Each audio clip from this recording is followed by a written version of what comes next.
Hi, hello, and welcome back to my podcast. Now, what was I talking about? Today, okay, let me start off by saying that I did not, in fact, watch a horror movie this week. Even though last episode I said I would start, because it was halfway to Halloween, so might as well. My cat is trying to distract me when I finally decided to record this, but that's okay. My pressure. Anyway. So I mean, assuming I have a thumbnail ready for this, I rewatched Bottoms and but I'm a Cheerleader. Love both of those movies. So I'm going to talk about those later. I want to start off talking about the last three episodes of Will Trent, and I'm so glad that I waited to watch um these last three because the last two, it was a two-parter uh series finale, so episode 17 and 18 were interconnected, so I would have been like pissed off having to wait a whole week for the last episode, and for us to sort of get a conclusion. um but to start off with episode 16, um Will and Faith are come together to try to clear an innocent woman's name while uncovering a deadly drug ring. Angie is sort of spiraling after her mom's like passing, and Irmwood is still dealing with his diagnosis and like what the potential of it could be. And so we start off in this like rodeo scene, and shoot, I forgot the woman's name. Let me see. Just gonna literally play it because I'm like, damn, I forgot to write notes for the episodes. I was just so like engrossed, and it was just like, not that it was like the season finale, man. Anyway, so there's this woman who's kind of an alcoholic. We later find out that she's an alcoholic because of trauma, involving her like being sexually assaulted, and that sort of changed the trajectory of her like rodeo time, essentially, because she was just this like upcoming star. And like, she went to the police, she tried to talk to people, but no one was caring, as people don't care about black women in this country. So especially in Georgia. I'm like, oh, there's like so many cases of like missing black girls in Georgia. Like, it's really scary. And, I kind of think about how I was kind of sheltered uh, when I was during my childhood living in Georgia. Um, presented female. I thought I was a girl, so I tried to be one. During this time, and like my parents didn't really let me go out or anything like that. And I also was like, well, I mean, that's fine. I'm just gonna watch anime and K dramas, and this is like 2009, 10, 2010. Oh God. That feels like just yesterday, and it's 2025. Passage of time. I'm going to cry. No. But I mean, so later on in life, like in my 20s, I had found out about a lot of cases that of missing girls in like my area, and I was like, okay, well, now I understand why my parents are like, haha, don't go out and do anything, but then let my older brother um, do whatever the fuck he wanted. I mean, it's still fucked up, but um, I was a very obedient child too, so it was just like, I'm not going to go against this authority that is parents. So I wasn't trying to like fight against that, and I also had no interest really anyway because I was like, well, I can just be home watching anime till 3, 4 a.m. and then go to school tomorrow. Like it's yeah, some a little lore drop. I'm like, yeah, I've been into. Well, it's kind of funny with K-pop because I was like, I remember kind of finding out about Big Bang in 2009 maybe, when they did like the Lollipop song with 2NE1, and that was really just a song to promote a phone. I'm like, that phone probably doesn't even exist anymore. Um, and then 2010 was when I really got into them, but it was funny because I was discovering all the members separately. And then this is like right before they came back, um, as Five in Korea because they were doing Japanese promotions and also solo stuff. And, so they had just released, what's the name of that song? Uh, just released. Or like I was like a part of the fandom when they had released this specific song that was a Japanese single. And it was kind of funny because with all their Japanese songs, it was mostly in English and then some Japanese. I'm like, um,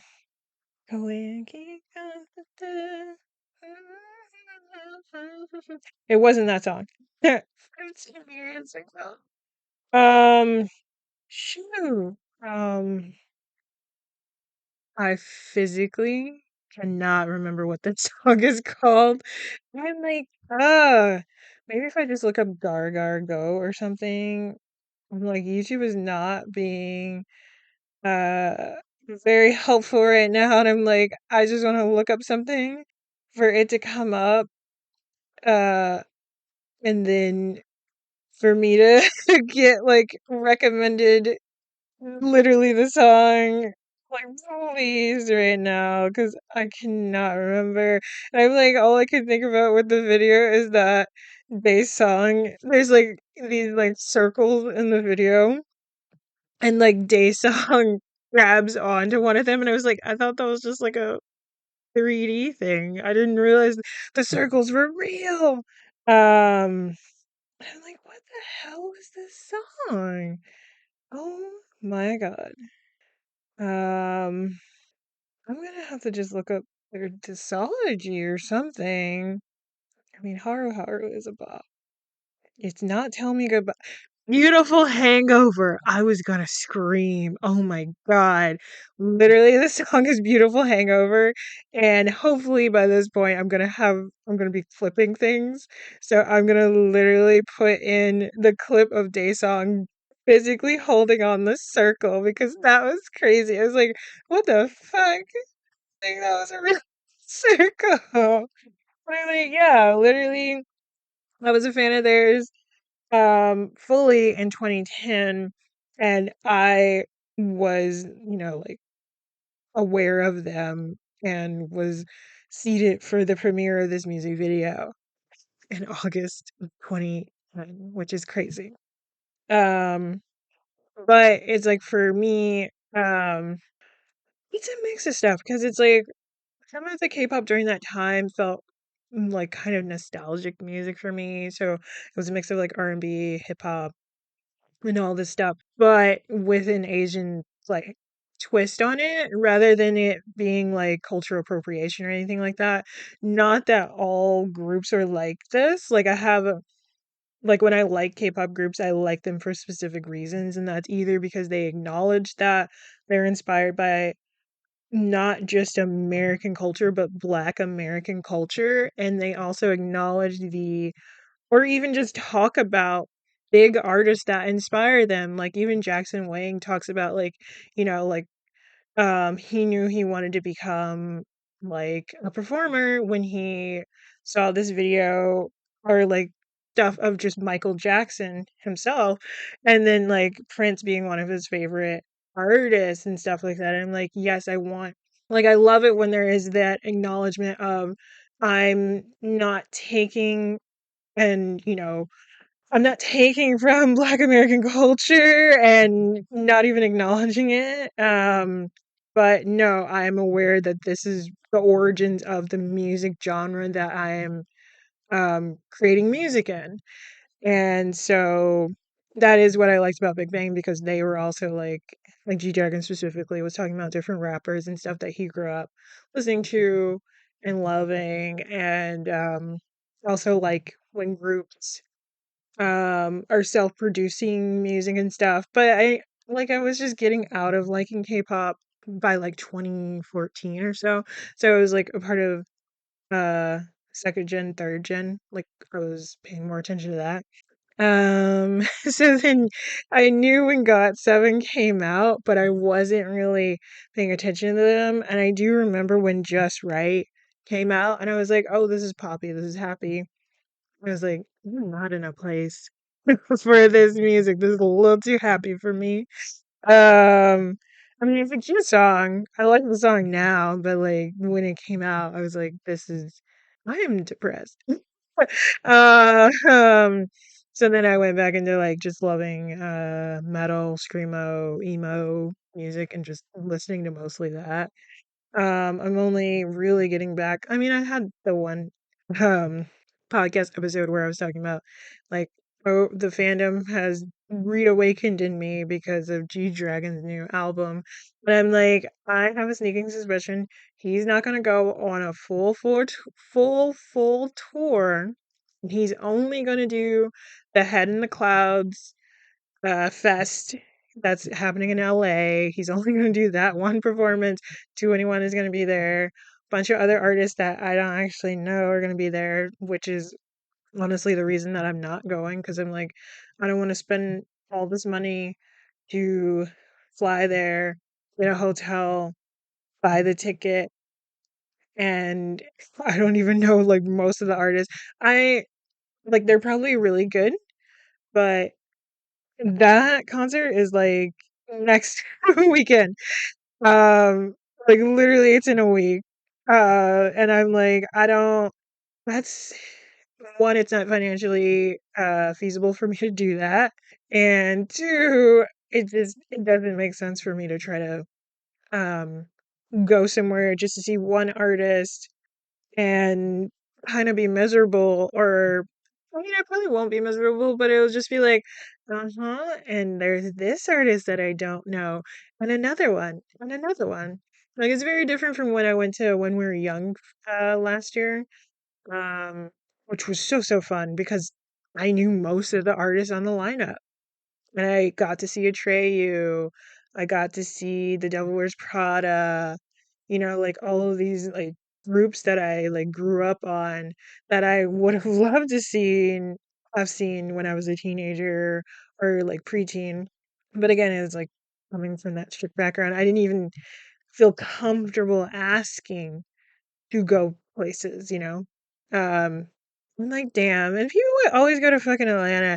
And I'm so mad now because I'm looking at concerts of like artists that I like and they're not coming to California, but they are going to Atlanta. And like, you motherfuckers, if you don't come over here, and if they do come over here, they're not in my area. They're like Sacramento, LA, and I'm like, why? Um, I don't even know how the fuck I got here. How did we get here? I used to know. Whoa. But yeah, oh my god. So the whole yeah, going back to Will Trent in episode 17, there's like this whole thing where the woman so the woman she's a part of the rodeo. She steals a horse and there's a man dead and he's been like stabbed in the face with like a rake, essentially not a rake, but I forgot what those are called. It's like a trident. It's not a trident, but so and it's fucked up because the person who owns the horse is like, she did this. I just want the horse back. The horse's name is Pancake, by the way. It's really cute.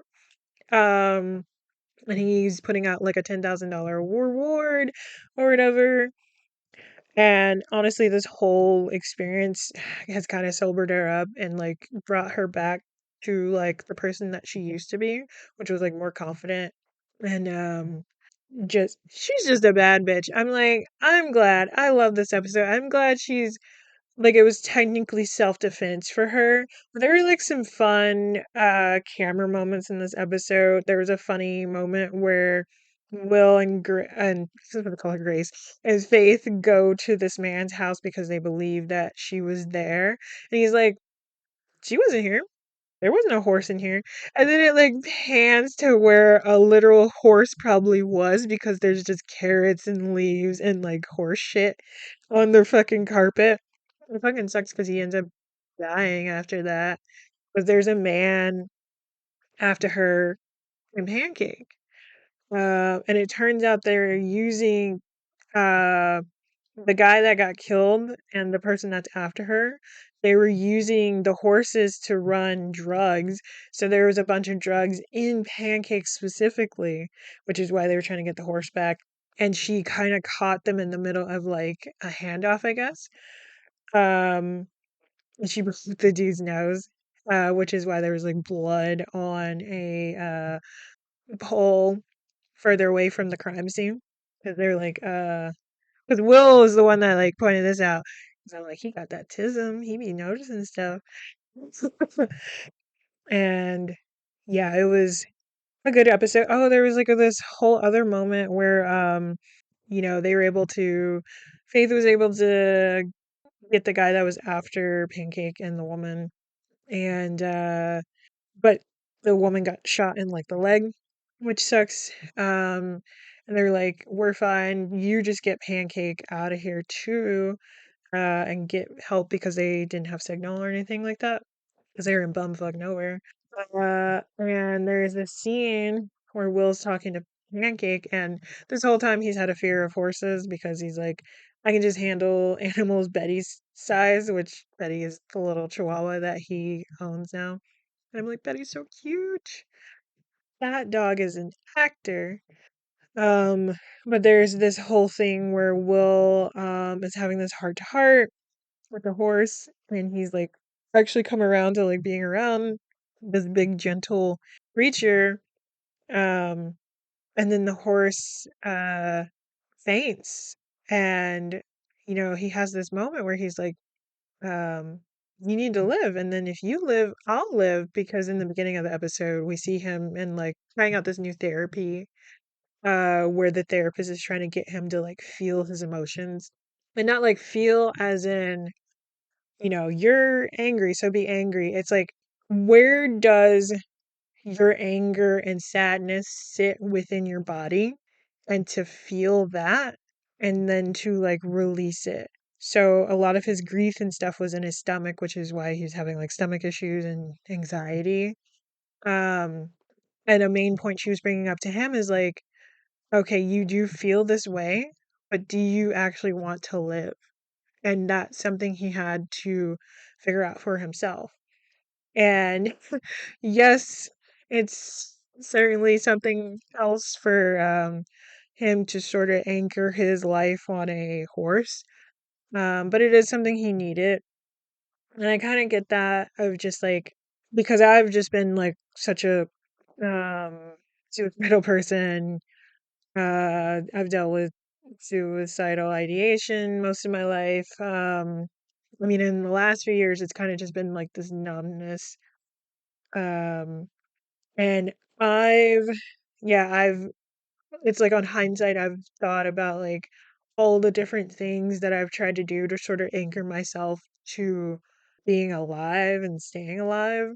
Whether that was going to school for photography, um, taking up like a ceramics class because I was just like, I want to learn, I want to do this, I want to do that, and all this stuff. And I love learning and I love expanding my knowledge. Um, but it wasn't enough. And then I got cat, my first cat of the two. And it was mainly because I both got it because I was like, I know I need something that'll keep me here and keep me going because it was like right before my dad passed away. And I was like, I know I'll need something because that will be a very hard time for me. And this is gonna keep me going. So like my cats were something that were anchoring me here. And it's like I wouldn't have been able to have children, especially in my 20s, while dealing with all of this. Because I would have just been codependent on my children. And it's like that's not something to put on a child, like a very young child, of being like, you are the reason that I'm alive. Like that's so fucked up. And I've heard of these things happening to people, and it's like that's not my emotional stability. Um, should not be solved by someone else. It's something for me to deal with and me to go through and grow from. And I don't someone shouldn't save me, right? I need to save myself. I need to build myself up. And another thing that I was doing was like building up other people because that I felt useful in that way. And that was also just another thing that I was using to like anchor me here. It's like, oh, let me build this person up.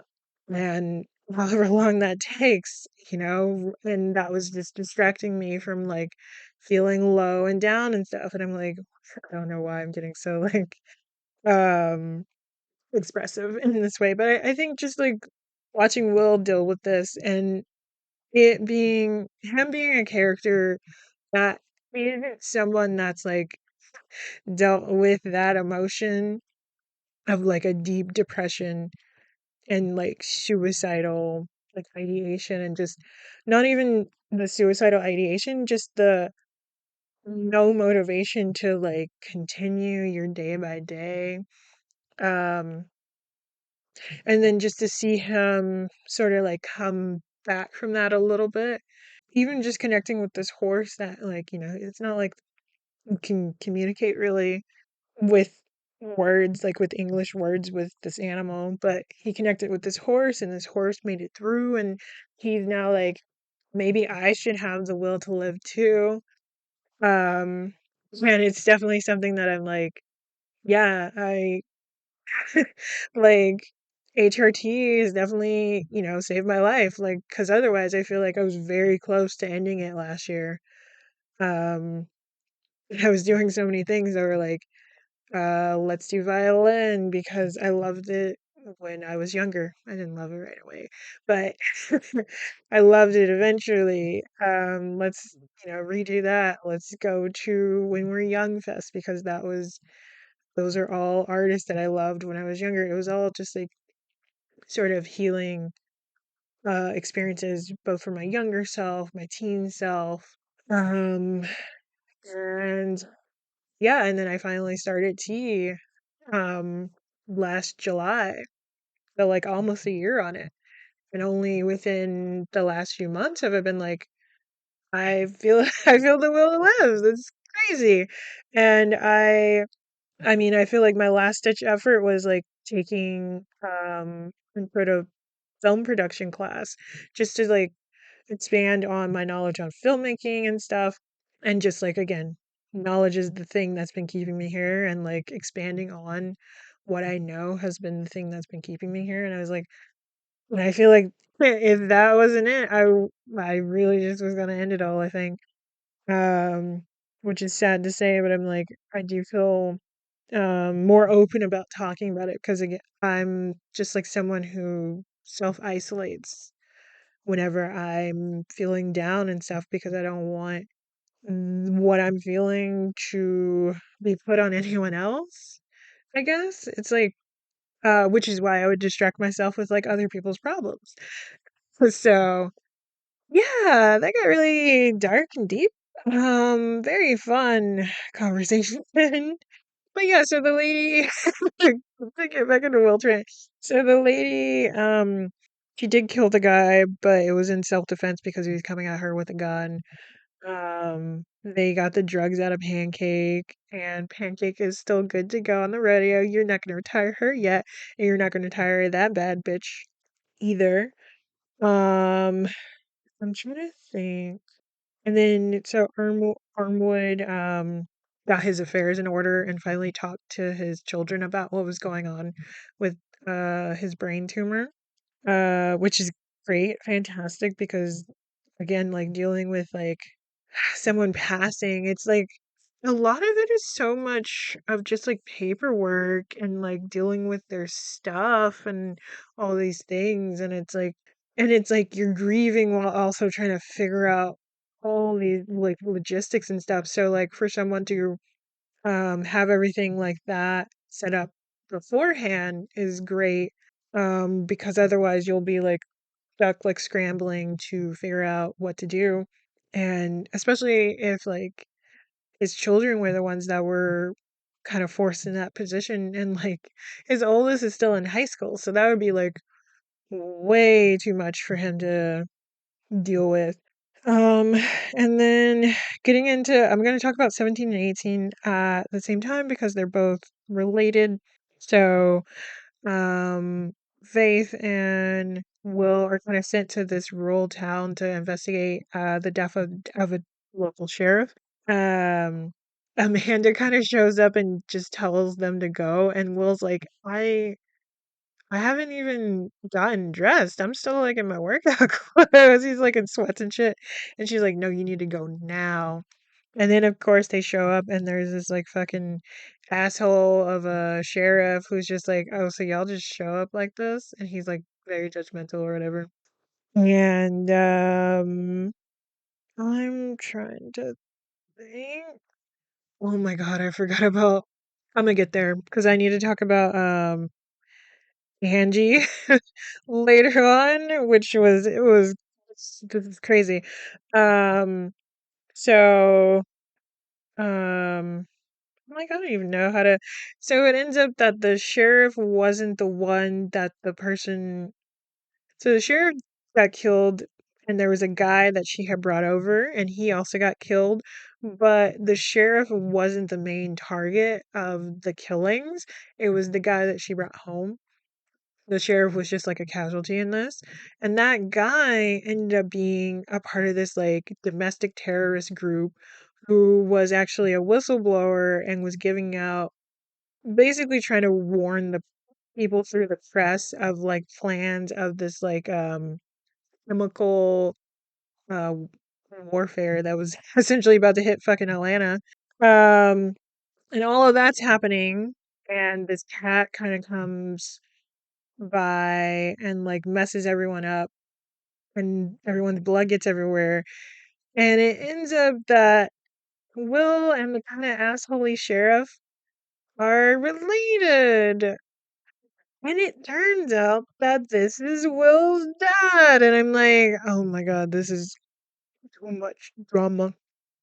So to uh bookmark Will's drama, we're gonna go to Angie real quick because I forgot at the end of episode 16. She kind of relapses a little bit because she's been sober for most of the series, but there's been hints of like her having like really hard times with dealing with alcoholism. And so she's drinking for her mom essentially, and she's like been carrying her mom's ashes this whole episode, I believe, or is the previous one, I can't remember. Um and finally she's like, I'm I'm just gonna deal with this somehow. And she's at a bar with the ashes and she decides to flush the ashes down the toilet. She's drunk doing this. So she flushes it down the toilet because she's like, I remember you saying you wanted, you may be saying that you wanted to be, you know, put in the water. This is the best I could do. Just like you mothering me was the best you could do. And it's basically an FU.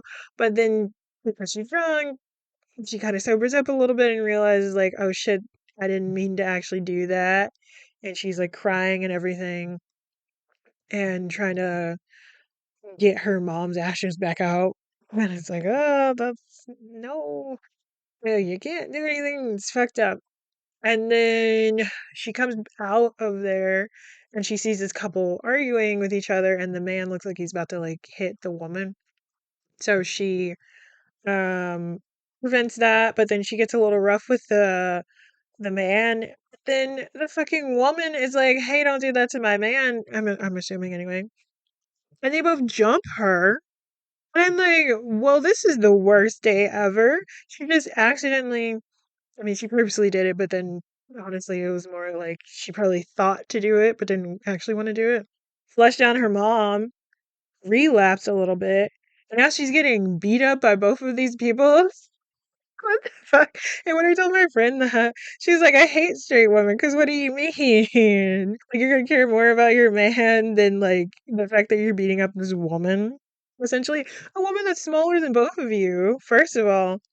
Anyway, and then episode 17 actually opens with Angie in the hospital, and her doctor boyfriend is there and is talking to her about how, oh, we would have done an X-ray, but it turns out that you're pregnant. And I'm like, Jesus Christ, can she catch a break? Like, oh my God. And, that's her doctor boyfriend. So he's like, you know, as your doctor, you know, don't stop drinking. And as your boyfriend, it's up to you what you want to do. I love you either way, about keeping the baby or not. And I'm like, this is just so rough. Um, and so this was kind of a crazy, like, the this episode and the last episode were really crazy because it was just like these people start getting sick, and it is because of this domestic terrorist group, and they're trying to figure out how it's getting spread and everything. And it turned out like the takeout, the takeout, they had like put, I forgot what the actual chemical was, but they put whatever it is on takeout, plastic takeout boxes, and that's how they were able to spread it quickly. And I'm like, that's really scary. I don't like that. I don't like that that could happen. Thankfully, it's something that the CDC already had like a cure for. So they just needed to quickly move the cure in these cute little fancy refrigerators and get it to the hospital.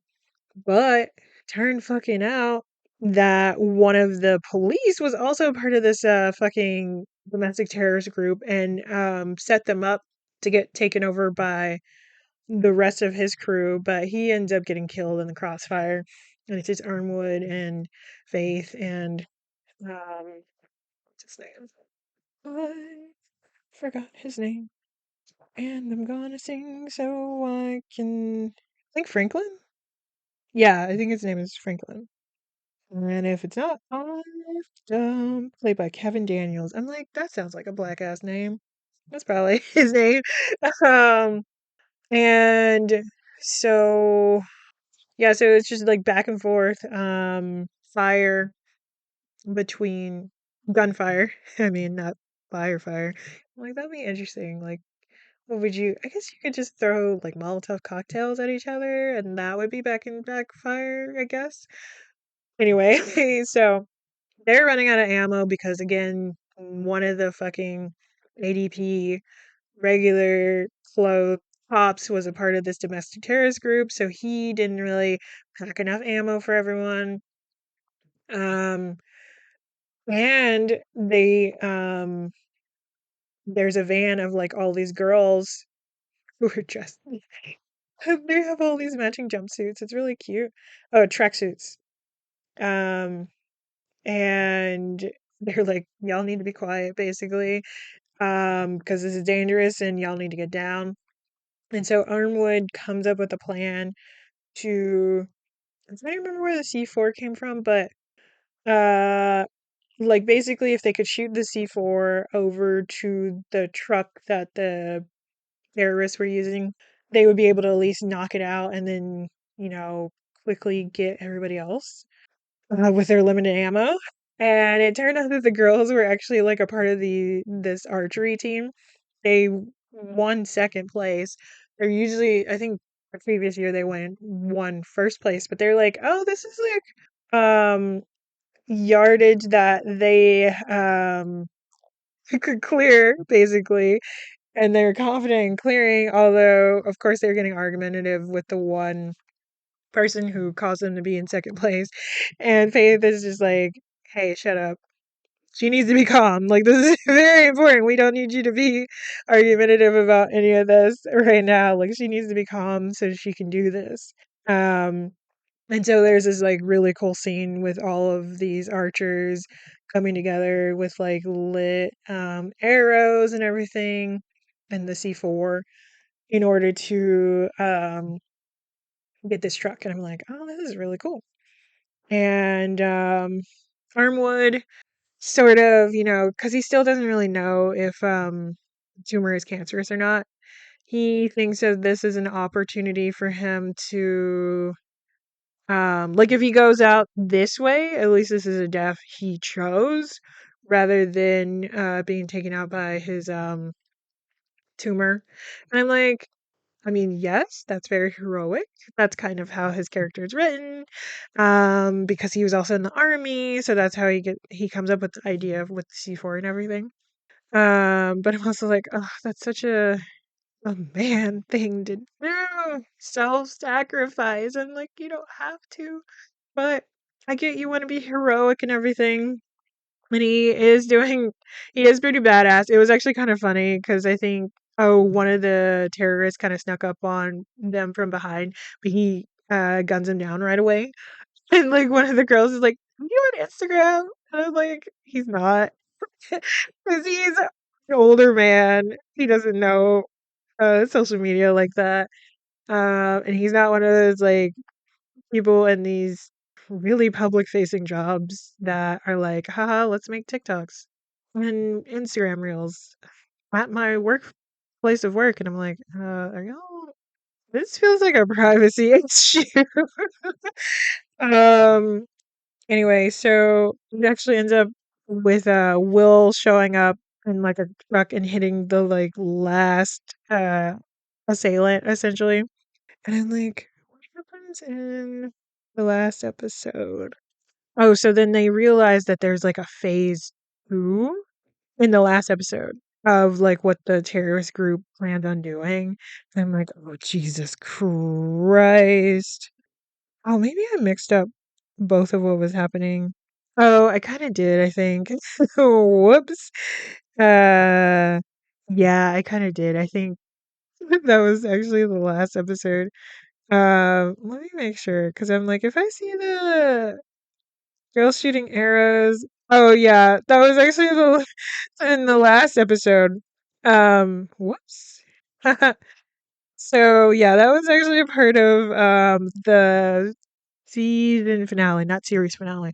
I would fucking scream if they ended this show like this and then they weren't renewed for another fucking season.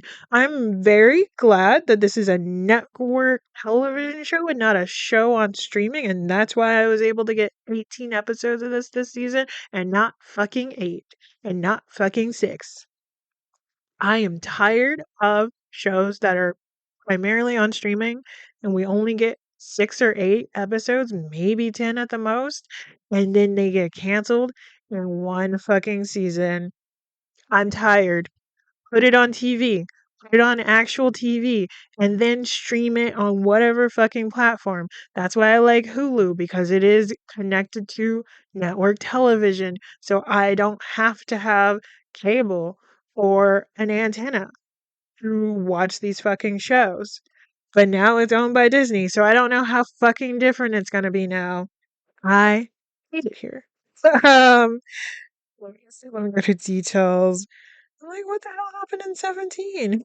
Because I just talked about all of basically 18 on accident. I think it was mainly them trying to figure out what was going on with the terrorist group, and then people getting sick. It was the build up to the people getting sick, I think. Yeah, that's kind of what it was. Um, and then with I'm like, how long was no, yeah, it was only 43 minutes. I'm like, so much happened and it was only 33 minutes. But yeah, 17 was kind of the build up of the bio weapon and then people slowly getting sick. I had Nico get sick too, and I was like, oh no, I love this non-binary character. Like, please keep Nico. And then thankfully Nico got better. I was like, thank God. Um, and then of course, Will and the sheriff. I mean, they don't share a heart to heart, but it is a back and forth where the sheriff explains like I met your mother, didn't know she was a sex worker, fell in love with her, wanted to marry her, never heard from her again, didn't know she was pregnant when I had to go back to wherever the fuck he was from. So he didn't know anything, and now he's currently married. And so he explained all this to Will because he's like, I didn't like abandon you. I just didn't know you existed, and I couldn't get in contact with your mom, and I didn't know she was pregnant. I'm like, okay, that's a little better, I guess. And he's like, oh, love at first sight. I wanted to marry her, all this stuff. And then so afterwards, when they're trying to figure out where the lab is for this bioweapon, um, because they're assuming like, oh, other people are gonna show up, probably. Um, they they find it, and then they're like arguing back and forth. Well, they're yelling at each other back and forth, and the sheriff ends up inviting him over for dinner to meet his wife and stuff. And he's like, I would love that. Everybody's yelling. And so yeah, the bioweapon situation gets cleared up. Everybody's not sick anymore, not dying. So that gets resolved. But then yeah, they find out about a part two where the terrorist group takes over the GBI, and I'm like, fuck, this is annoying. And they capture Amanda, and Andy is on the same level as Amanda's office, and she puts herself in the vents. And so she's like the only one on that level because everybody else is on a level, I think, right below. And Angie gets to Amanda's office up in the vents, and she uses her laser pointer that she just got.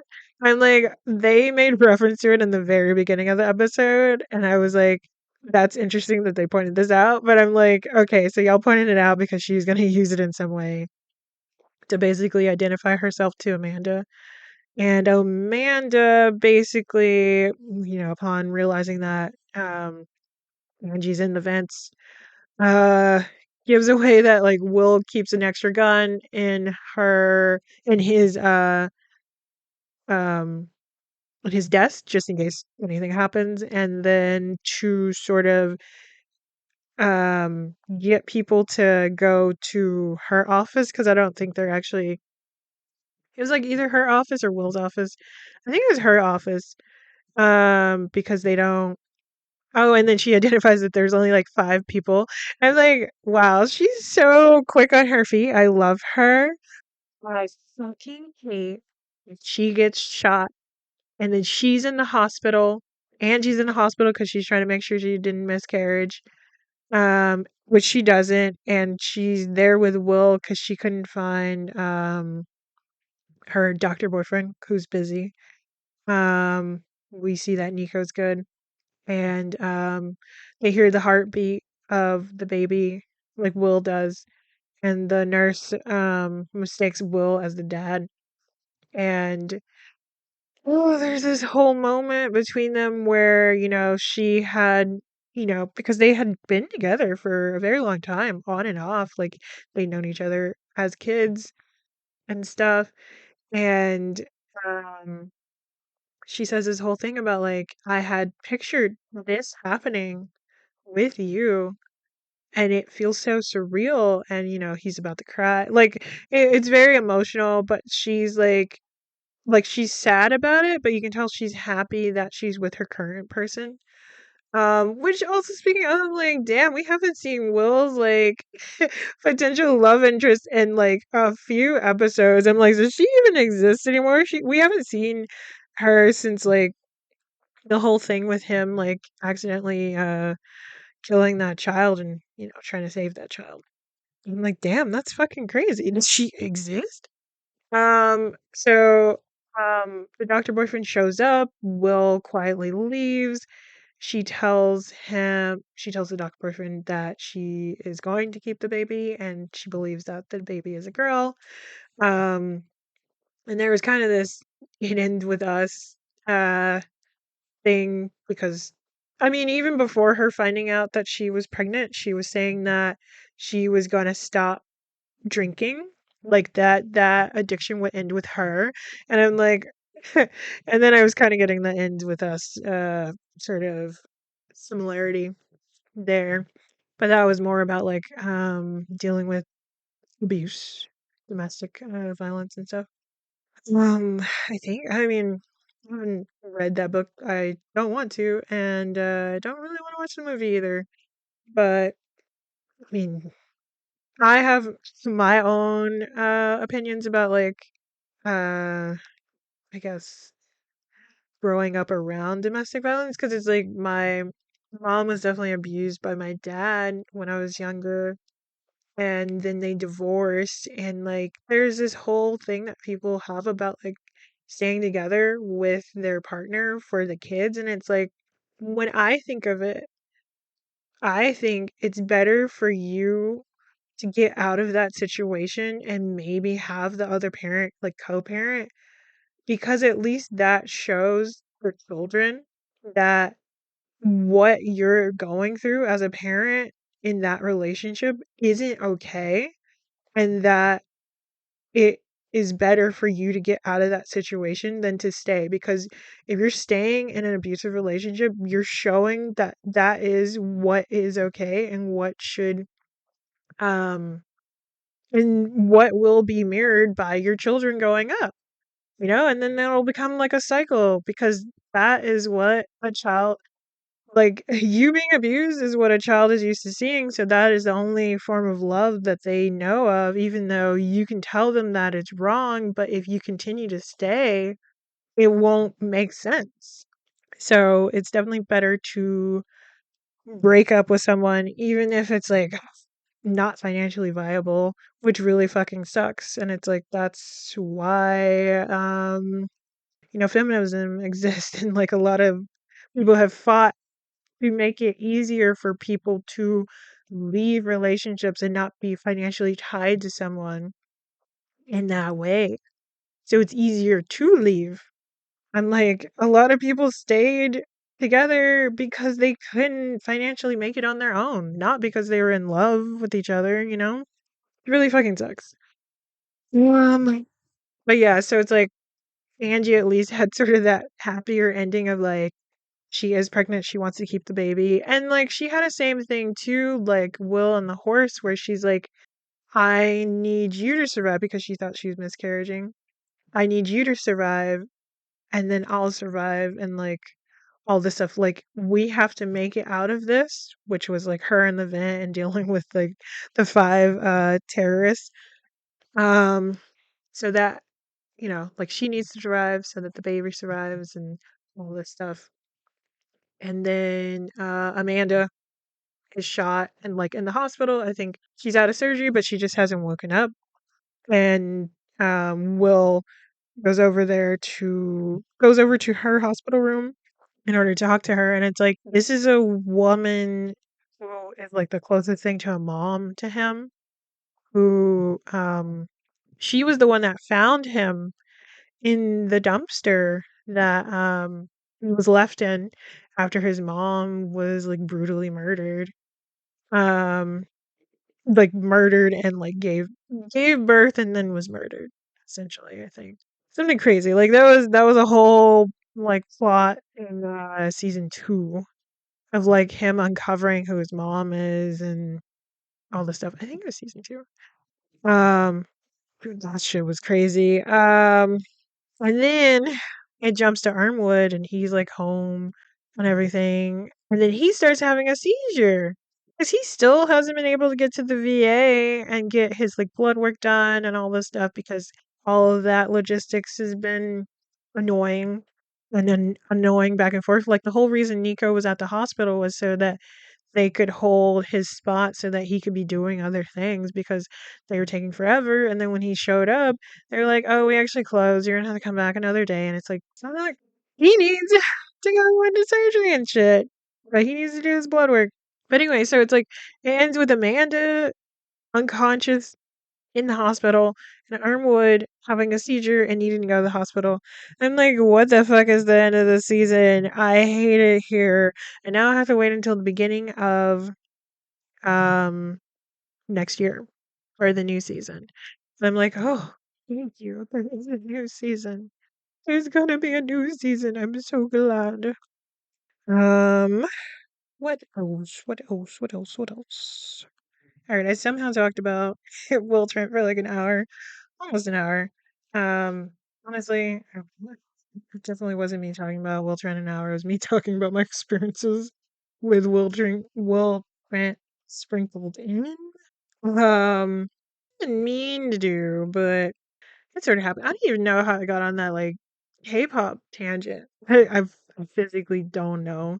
I think because I was thinking about One in the Clouds, maybe. Not going to that. I can't. It just doesn't make sense. Um, just to get into the movies that I did watch. I'm like, next week for sure I'll have watched a horror movie. Hopefully four of them. But we'll see. Mainly because three are like a part of a series. One is a standalone. I don't think I would talk about all four at once. But I would say the only other thing is that I don't really have like a show that's being uploaded for me to like also talk about. Um, like I might watch The Wheels of Time. Is it is that like the name of the show? I watched the first season and then The Wheel of Time. Uh I watched the first season. I didn't realize that the second season came out, and then I was aware of the third season coming out. I was like, "Oh, the second season already came out." But I would only watch it now because it did just get canceled by Amazon, and I'm like, that really fucking sucks. Because I remember the visuals and stuff of the first season were really fun. And I do really, really want to read the book because the lore and the world building sounded really interesting from what I could see from the first season. I'm definitely interested on how the other two seasons are, and it just really fucking sucks it got canceled. I hope that someone else, like a different network, picks it up or something. I mean, I didn't know that there was even a second season. So like I don't know how they were promoting it. Um I definitely enjoyed the imagery of like the weaving and like and this is me getting into like textile stuff at that time when the first season came out. It was like 2021, which is crazy.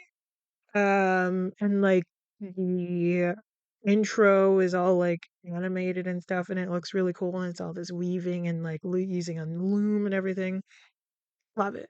Ugh, hate that it got canceled. I'll try to watch the other two seasons. I mean, when I feel like it, I guess. I don't know. It is really high fantasy for me, and I'm way more of a like low fantasy person. Like I kind of need the world to be like close to ours, but not that far off. So that I can just be like, oh yeah, I can see that happening. Um, whereas like high fantasy is like um just dragons, but there's like magic. There's like a whole magic system that exists within this realm, and it's all its own like physics and things. And I'm like, ugh, gotta wrap my head around all that first, and then yada yada. Like, I mean, it's fun. It's a fun genre. I just, it's similar to sci-fi to me. Like high fantasy and sci-fi are very much similar in my mind. Of like, um, like the science. Does this sound feasible? Um, with the science. Uh, and then just having to like suspend my disbelief and like really get into it. I mean, I think it really just comes down to writing and how good your writing is. Um, uh, yeah. I don't know. I'll probably like I love Ursula K. Le Guin and how she writes. Um, which she does a lot of like uh sci-fi. But I would, I'm like, I would categorize that as I was gonna say lo-fi, but let's see. How is she categorized? No, I mean they just call her science fiction, fantasy, lit. Oh my god, I can't talk. um, literary fiction author. I'm like, yeah, yeah, that makes sense. Um, it always gets so muddled when there's like different categories. Same with like horror, and it's like everything's basically horror. But I was realizing like I love psychological thrillers, and those are in the horror, genre. But also, of course, regular thrillers are in the horror genre, but I wasn't thinking about it as the same for some reason. I was just like, oh, well, it's a thriller, so obviously it's just a drama, right? But it's like, no, drama is specific to, like, a drama is going to have a killer randomly, right? Like, a drama is just going to be like interpersonal relationships and like the, the main conflict is probably like an argument or something. It's not like a person is out to kill you. Like that is horror, And I feel like I was gonna do like a whole thing about breaking down horror genres and subgenres and stuff. And I'm like, ugh, it's just so like why do we gotta categorize stuff, man? Everything is everything all at once. I love that movie. um but yeah, I mean, I remember really liking The Wheel of Time. I love that there is diverse casting in this fantasy setting because it's like I, haven't seen that before, and it's like it's another thing again where it comes down to representation, and it's like I didn't really like those genre. I didn't like find really can't talk. I didn't like fantasy or science fiction because I wasn't seeing myself in these genres, right? And I'm like, I probably would have loved Star Trek more so. I don't know why I never watched it, but I'm like, there were black characters in that show. I'm like, that's very cool. And I'm like, even more so for the time because it was coming out in like the 60s. And, the creators of that show had to fight the networks because they were like, no, this is the future. Like, all of this, like, all of our present day stuff shouldn't exist in the future. That's why the show is what it is. And like that's really fucking cool and I love that they did that. And I love that they were able to create that for people to watch. 'Cause it's like, yeah, it doesn't make sense for like this federation in space to still be dealing with prejudice and racism and all this stuff. Like everyone should be equal and be treated the same. And like maybe there's some prejudice, but it's because of like other alien races, I guess, or something. But see, I keep going on I mean, that's what the show is. I go on tangents. But I'm a cheerleader. Love that movie. It came out in 1999, which is crazy. It is currently free on YouTube with ads if you wanted to check it out. Um, I'm like, whenever I talk about this, I'm like, it has RuPaul playing an ex-gay straight man with facial hair. Like this, like this is a comedy. This is a comedy. Um, it stars Natasha Leon playing the main character Megan, who gets sent to this. It's a rehab camp. I mean, in the description that I'm reading, it says rehab camp, and I mean it's a conversion camp. It's not a rehab camp. She gets sent to this conversion camp because her parents and people in her life, including her boyfriend, suspect her of being a lesbian. And I'm like, we definitely see, and I mean, later on she says, but I'm a cheerleader. And it's like, yeah, but that makes you more suspect? No. But I like her boyfriend was played by Brent Willie. And he's an awful kisser. I'm like, of course she wouldn't like kissing you. You kiss terribly. You look like that sucks, It looks like a bad time. And one of her friends was actually played by Michelle Williams, which I always have to laugh about her because Cheryl Lee Ralph has like a whole thing where she mixes up people's names and like who they are. Because there's like Michelle Williams from Destiny's Child and like this actress Michelle Williams, and they're not two completely different people. And I think um Quinta uses that as like a thing, like a plot point in Abbott Elementary, which is hella funny.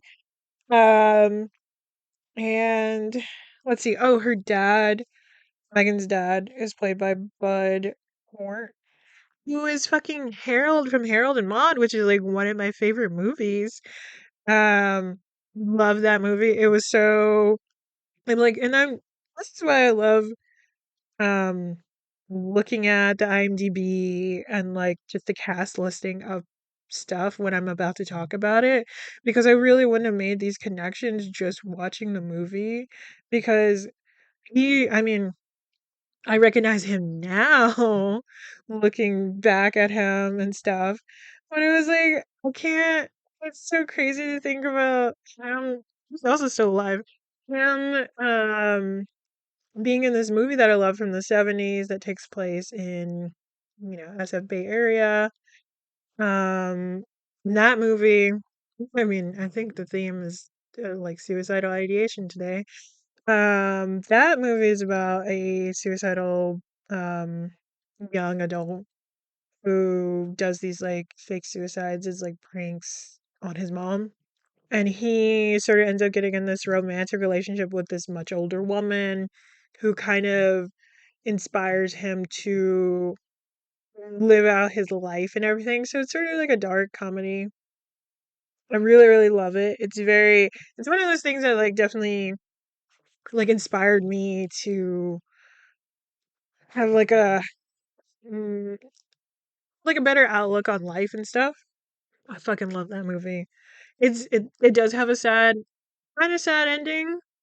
I'm not gonna spoil it for you. Like I've spoiled everything. I'm only gonna spoil it if I'm gonna fully talk about and dissect that movie, which I'm not. But anyway, but I'm a cheerleader. So she gets into this who's what to call it, rehab facility, but conversion camp. RuPaul is the ex-gay that runs the male side of the camp, and the female side of the camp is run by the creator of it, whose name is Mary, played by Kathy Moriarty. Which I feel like I've seen her in a ton of shit. Who? Um, I'm like, this is a stacked cast, honestly.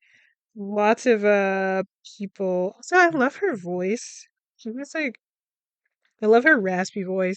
Sometimes I'm like, should I just start smoking cigarettes just so I can get like that deep raspy voice? And I'm like, no, I care about my lungs. um, I care about my lungs and I love breathing properly. I'm looking at her IMDb and I don't really see other stuff I would have seen that would have had her in it. That I would have seen. But I don't know, she feels famous enough to me when I look at her, and it could just be because I love this movie and I've seen it a bunch of times. Um, who else? Dante Biasco is in this playing a gay like teen, and I'm like, Dante Biasco is I love him. I'm like, he's in so many things that um, like that I loved growing up, because he was in Hook with Robin Williams. Like I love that movie, which Hook is about a grown-up Peter Pan going back to Netherland and then remembering who he is because he lost his memories. And then meeting all the like boys from Netherland that were his friends, but he doesn't remember. He was literally American Dragon Jake Long. He's literally Zuko. He voices Zuko in Avatar: The Last Airbender. And like I just love him. I love his voice too. So it's like if you've never seen this movie but you've heard his voice doing Zuko in Avatar: The Last Airbender, basically this will be like you being able to hear Zuko, quote unquote, say that he's a homosexual. Which is really funny. This movie is so funny. But basically you're kind of taking on this journey of Megan realizing that she is a lesbian, and there's different stages in the conversion camp of like acceptance, finding your root, um doing things that align with your gender, yada yada, all this stuff. And I'm like, I just I'm like, y'all understand that like if these teens are gay and they're being separated by gender, of which they're attracted to, wouldn't this have the opposite effect? Because now they're like in close quarters with the people that they are attracted to. Like, make it make sense. And so, um, Megan sort of starts hitting it off with Graham, who is played by Clea Duvall. Um, she's so pretty. And like Graham doesn't like Megan at first because she's like, you can't, there's no way you're actually this nice. And then Graham's like, oh, you actually are this nice. Because it's like, yeah, I wouldn't really believe that. Um, you know, when I was younger, I definitely was like not believing people as they behaved because I was like, there's no way you're actually this nice in this reality. Like, where are we? What reality am I living in right now where you can be this happy go low key, oh, low key, lie Smith? Oh, God, fucking Neil Gaiman ruining everything. Um, I was just remembering a joke from American Gods, the book, because I watched the show, but I didn't like that they changed some things from the story, and I was just like, "Ah, I don't want to watch this anymore." And then yeah, Neil Gaiman is a piece of shit. Anyway, so now I'm just like, if this is your real personality, sure. If it's not, that will be revealed in due time. But I'm like, I don't have to trust people right away. But like you earn someone's trust, of course. So obviously you can just be casually nice to someone and not rude, like why be rude really? Too much energy, man. Being angry and rude and upset all the time. Um, what was I saying? So yeah, she hits it off with Graham after she's like a homosexual and having like a freak out about it. And we find out later on that Graham's like parents are like these really rich people who put her in this because they're like, you need to come out of this straight or else you're gonna get cut off and kicked out of our family, which really fucking sucks. So Graham's kind of stuck um being in this space because she isn't anything without money basically. And so there's like a part where some of them like sort of sneak out because they're sort of like taken with these two ex gays who were a part of this conversion camp, were straight, quote unquote, and then became gay again. Lloyd, played by Wesley Mann, and Larry, played by Richard Mole. I'm like, oh, they're so adorable because one's tall, one's short. And they're like, my Larry Bear. I'm like, oh, cute, cute, cute. Um, and so but it's kind of funny because they just take them to like a gay bar and give them like fake IDs. And I'm like, that's not really, I mean, yes. Okay, no, never mind. Let me think of the point of it being like, it's okay to be visibly gay and especially be visibly gay as an adult because these are like high schooler or like 17, 18 year olds coming into the space and they're being propagandized into believing that what they're feeling is wrong. And so it's always nice to see people older than you living in their truth and being open about, like their sexuality and stuff. So I think that was mainly the example that they were trying to show, like, it's okay to be gay, essentially. And then it really fucking sucks because they get caught, but not like really. Like somebody had a matchbox from the gay bar and like it was found by Mary essentially and she was like she rounded everybody up just to protest the like Lloyd and Larry's house and like throw shit at the house and stuff. I'm like, this is fucked up. This is rude and fucked up. Like, whoa. And let's see. So Dolph, played by Dante Pasco, and what's the guy's name? Clayton get caught hooking up with each other by Megan, unfortunately. And it's not that she ratted him out on purpose, she just was surprised. But I mean, she's also like masturbating at the same time, so it was like all of this chaos going on. It's a raunchy film. It's from 1999. Like, there is masturbation, there is like the sensual sex scene. It's not, you don't really see anything really, but it's like her. Later on is Megan and Graham hooking up, and there's this like cute music playing at the same time. Oh, okay. I forgot, but like in the intervention before she gets sent to this conversion camp, they were talking about like you have posters of women in your locker. You don't like kissing your boyfriend. You became a vegan, vegetarian. You stopped eating meat. I'm like, damn, calling you out diet change. It's so fucking funny. Um, and oh, and there's like fucking. So Mary has a son named Rock, and he's wearing these fucking short ass booty shorts. And he's doing all these like I was about to say masculine things.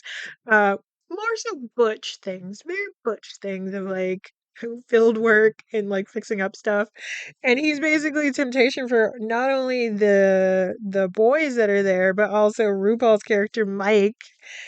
And he's like, don't look at him with his da da da da, giving him all these like sexy compliments and stuff. And I'm like, okay, RuPaul, I mean Mike, calm down. I know you're an ex-gay in this, but you were real gay in real life. Um, but uh, oh, okay. So yeah, slowly but surely, people kind of get kicked out because there's one character, Jan, played by Katrina Phillips, who is like an actual like activist and everything in real life for like gay rights and stuff. He's playing this like really butch, lesbian character who's like, actually, I'm not gay. I've never was gay, heterosexual. And then RuPaul, as Mike is just like, who is she fooling? She like runs off. Um, and it just reminded me of this like TikTok slash Instagram reel of this like very butch woman who looks like a stud, which is a black lesbian butch, essentially. Like, it's that term is only for black lesbians. Um, and she's like, "No, I have a whole boyfriend. What are you talking about? That's crazy. I'm not gay." It just reminded me of that, and I'm like, you know what? Sometimes people just be real masculine, real butch, but they're still women, and that's what matters. And like queer and non-binary, gender non-conforming people are like basically the thing that like show that tells other people like you can be more than just the genders that you're assigned at birth. Like, you can dress however you want, you can be whatever you want, you can call yourself whatever pronouns or whatever, you can do whatever you want rather than letting society dictate these things for you. And it sucks that rather than going with the flow of that, um we're like we're just getting hit with these like barriers of like, but I don't want change. And it's like, we're not asking you to change, we're just asking you to broaden your definitions of things and respect us, honestly. And like, maybe you'll become more comfortable in your masculinity, maybe you'll become more comfortable in your femininity. And that's not saying masculinity for men and femininity for women. It's like, no, like, men can be feminine if they want to. It doesn't have to be seen as like gay for like a man to want to wear nail polish or fucking eat dessert or whatever dumb nonsense somebody on Twitter is saying about like, is it like calling out people for being like, is it gay to get dessert with your male friends? And it's like, the fuck? No, it's gay to fuck a man. That's it. That is being gay. Like, like nothing else. Are you fucking a man? No? Okay, you're not gay. That's it. That's it.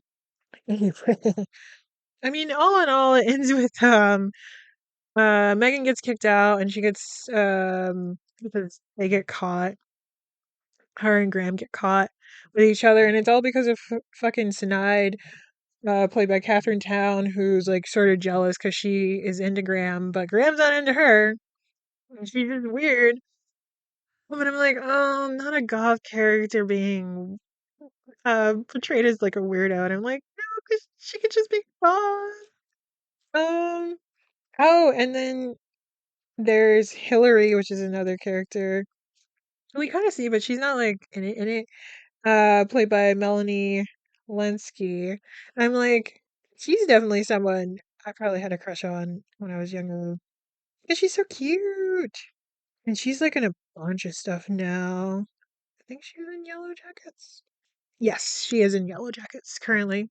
Um, I don't even know what I was gonna say. Oh, so basically Megan gets kicked out and she ends up going to Lloyd and Larry's home, and then she runs into Dolph, who's there because they kind of took him in too, and it's become like sort of this like home for uh gay youth essentially, because they do kind of take her in as well, reluctantly, but well, not reluctantly. It was just more along the lines of like, so what do you plan on doing? I guess. The Graham ends up staying, and she like finishes the program, and um, she because her parents would cut her off otherwise, she um, God, what am I trying to say? Which sucks because Megan thought that Graham would like just drop out with her and they would, be together. And like, oh, young love. That's not how that works. But I'm like, this is a fantasy. So we do get the happy ending of like Megan doing a cheer for Graham at the graduation, and they crash the graduation.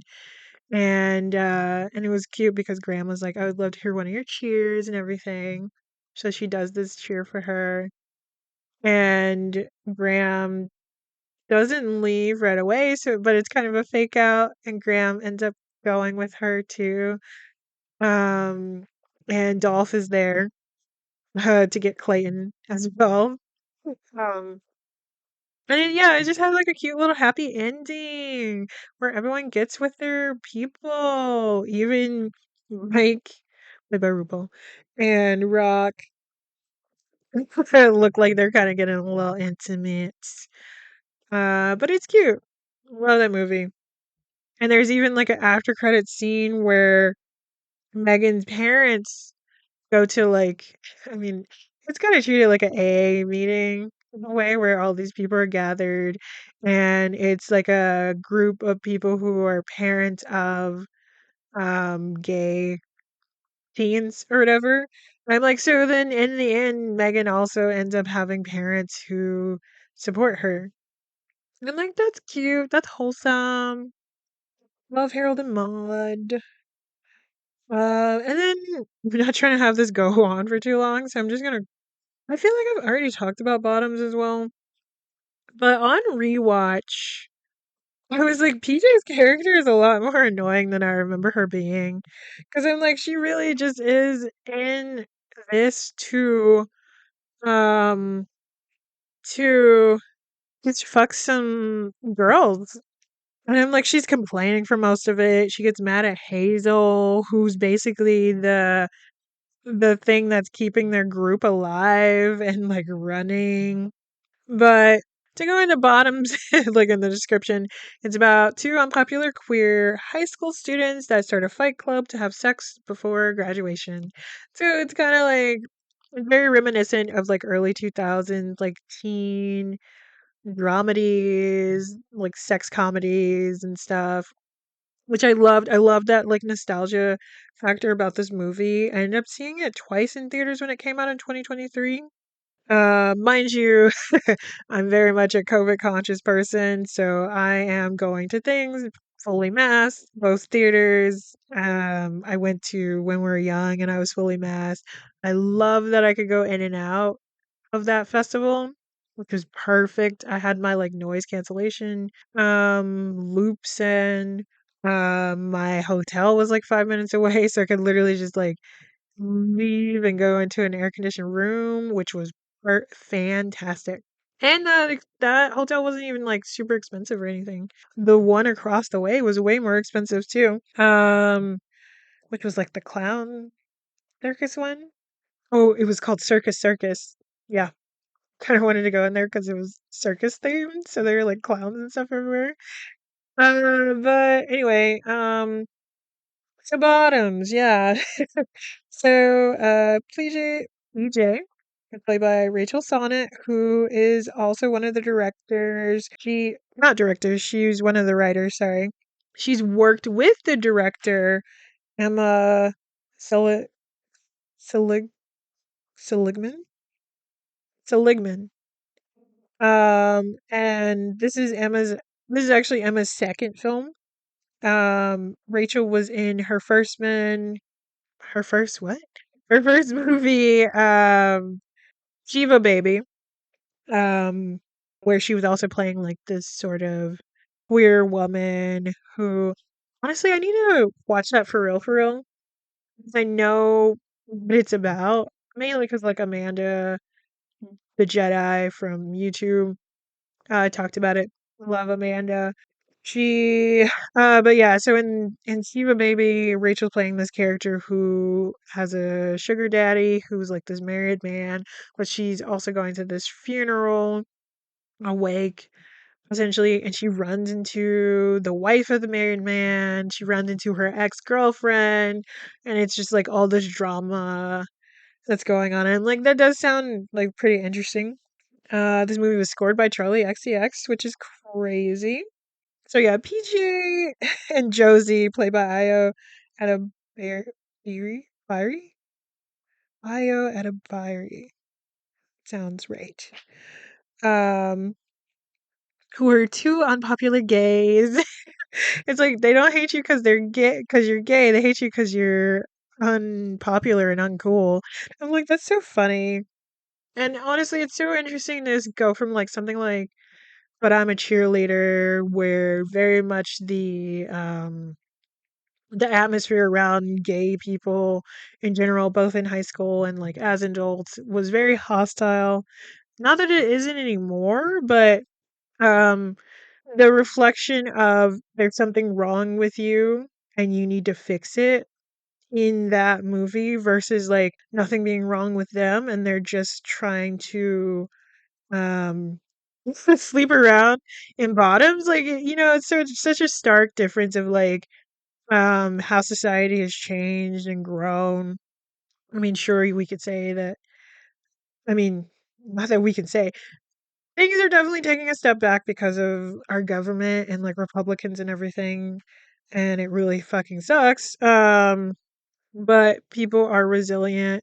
Like, you can't disappear people away. Like, this isn't going to stop just because you say um it doesn't exist. It's like that's not gonna just because you say something doesn't exist doesn't stop it from existing.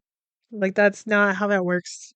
Same with like, oh, there's only two genders, and it's like, yeah, science doesn't even say that.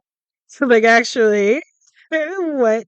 And also intersex people exist, so it's like literally like so interesting. I'm also like, okay, Hazel is played by Ruby Cruz.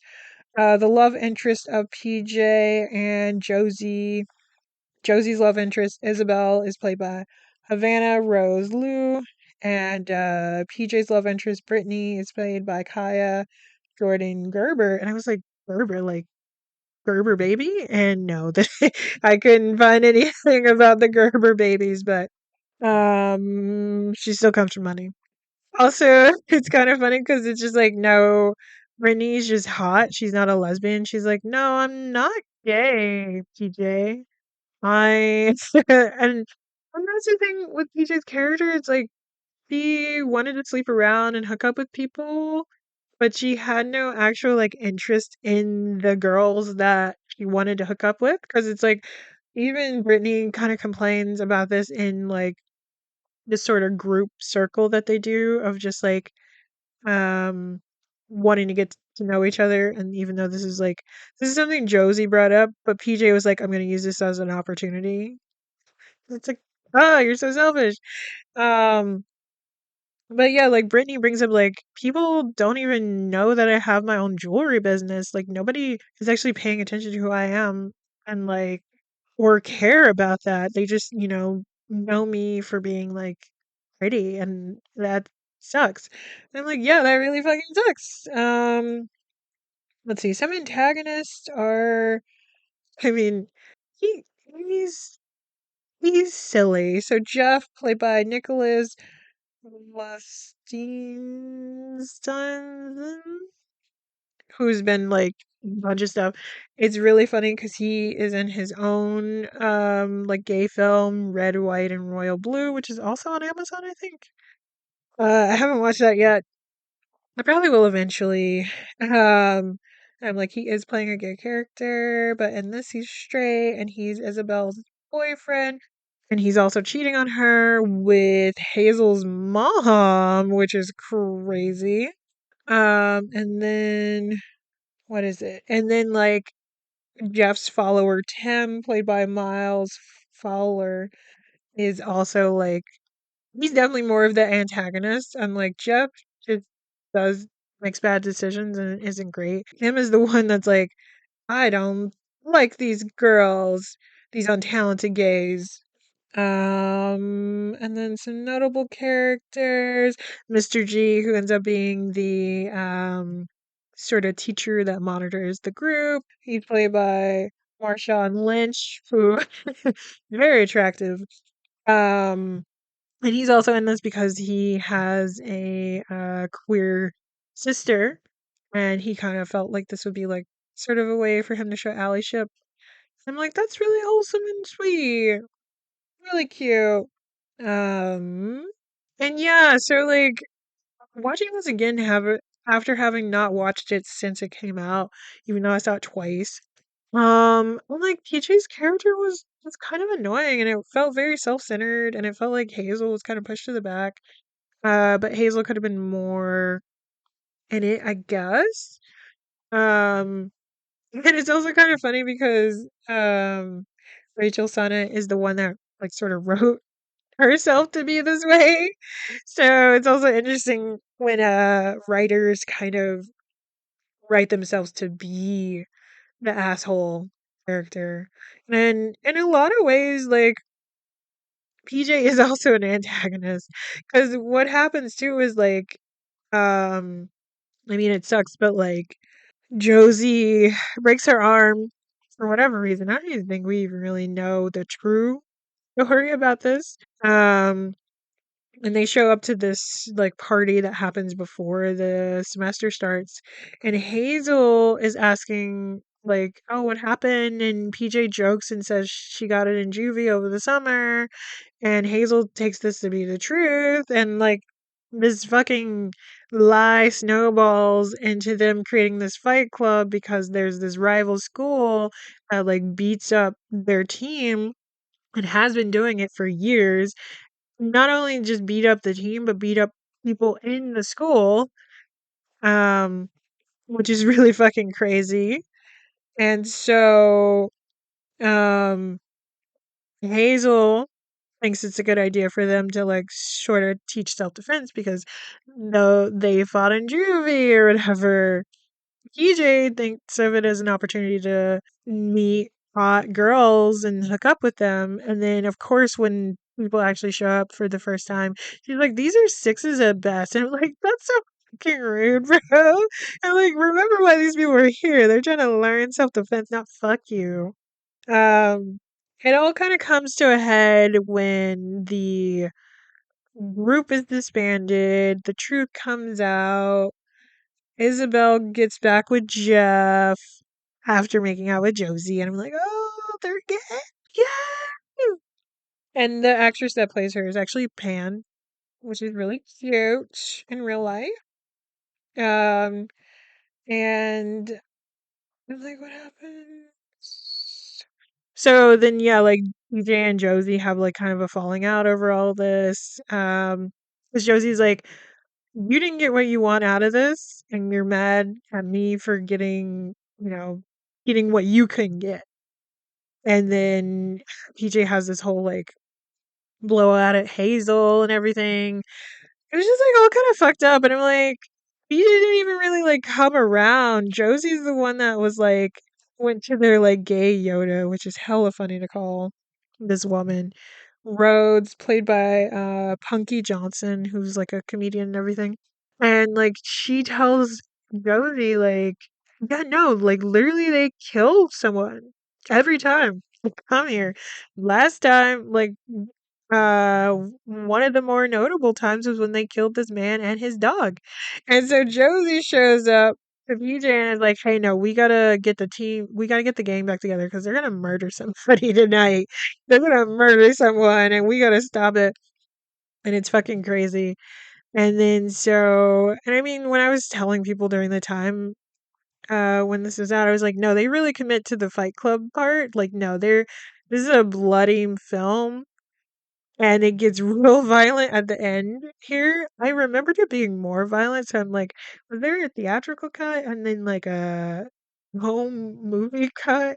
Because I'm like, I swear to God, people's limbs were getting cut off or something, and a lot more like stabbing and stuff. But I'm also like, maybe I'm just misremembering because that was like 2 years ago. But either way, it ends up being Jeff who they target with like his pineapple allergy because he's like deathly allergic to pineapples. And they put pineapple juice in the sprinklers and they're holding him down in the field. And then all the girls like kind of show up and start fighting all these football players, which is hella funny. And like one of them stabs this guy with like a sword. I don't even know where the sword came from. And then they do this all this fighting and beating up and like killing of these football players like happens in front of like their school and then like everybody cheers. And like the other schools um classmates or whatever don't show up on the other side, which is hella funny. Yeah, it kind of ends and they're both PJ and Josie, are like team again. They're like, I think we just killed a lot of people, but we're gonna have to unpack that later. Yeah, we're gonna unpack that later. And that's kind of the end of the film. And it's gonna be the end of my podcast. Yeah, I'm like, ooh, let me not go on another tangent that gets really dark for some reason. Um, and like next week, I will probably talk about horror movies. We'll see though. Bye. Oh wait, go to I'm like I keep forgetting like an outro. Um Check out my archive on at in can I say words? Alright, so check out my archive at NWWITA